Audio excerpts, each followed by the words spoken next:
symmetry and pattern. Hello dear students. Welcome to another exciting maths lesson. Today we will learn about symmetry and patterns. This chapter will help you understand how shapes, designs and numbers come together to create beautiful patterns all around us, at home, in nature and in art. By the end of this lesson you will learn what symmetry is, how to draw lines of symmetry, what mirror reflection means, how to complete symmetrical figures, what patterns are, what tessellation means, number patterns and coding. So, are you ready? Let's begin with a fun activity. Fun activity time. Take a colored paper and fold it into half. Now draw any shape on one side and cut it out carefully. When you open the paper, what do you see? Yes, both sides look exactly the same. This is called symmetry. What is symmetry? Look at a butterfly. Both wings of the butterfly look exactly the same, don't they? When an object can be divided into two equal and similar parts, it is called symmetrical. The line that divides the object into two equal parts is called the line of symmetry. Types of lines of symmetry. A shape can have one line of symmetry, more than one line of symmetry. Lines of symmetry can be vertical, up and down, horizontal, side to side, in both directions. Important point. Some shapes cannot be divided into equal halves. Such shapes are called asymmetrical shapes. Reflection, mirror image. What is reflection? When you stand in front of a mirror, you see your image. This image is called a reflection or mirror image. Reflection means one half is the mirror image of the other half. The image looks flipped. The size remains the same. Where do we see reflection?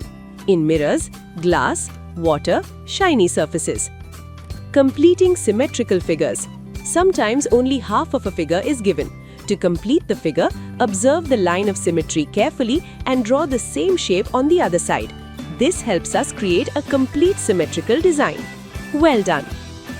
Patterns. What is a pattern? A pattern is an arrangement of shapes, objects or numbers that repeats in an order. We see patterns everywhere around us. Designs on clothes, floor tiles, rangoli, wall designs. Creating patterns. Patterns can be made by repeating shapes, extending designs, using colors, or arranging objects in order. Isn't that fun? Tessellation. Tessellation is the arrangement of shapes or tiles that fit together without leaving gaps or overlapping. Examples include floor tiles, brick walls, honeycomb. Important point. Some shapes tessellate easily, such as squares, rectangles, triangles. Some shapes do not tessellate properly. Number patterns. Numbers can also form patterns. Let's look at a few examples. Addition pattern. 3, 5, 7, 9, 11. Adding 2 each time. Another addition pattern. 2, 12, 22, 32. Adding 10 each time.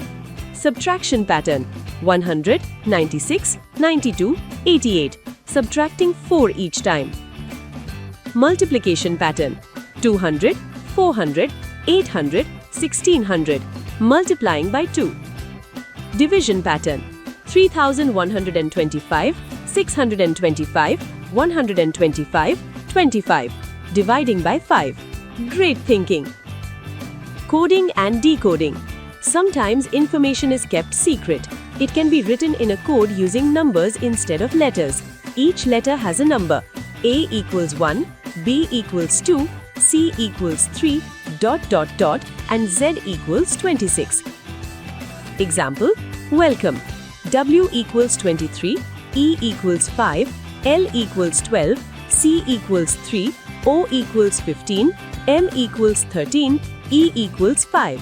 So, welcome becomes 23, 5, 12, 3, 15, 13, 5.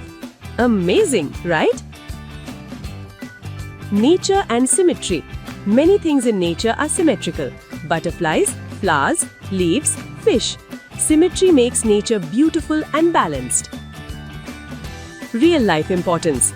Symmetry and patterns help us in building design, art and decoration, clothes design, construction, understanding nature. Recap time. Today we learnt about symmetry, line of symmetry, reflection and mirror image, patterns, tessellation, number patterns, coding and decoding. Remember children, maths is not only about numbers, it is also about beauty, designs and creativity. Keep observing patterns around you and keep enjoying your maths learning journey. Okay?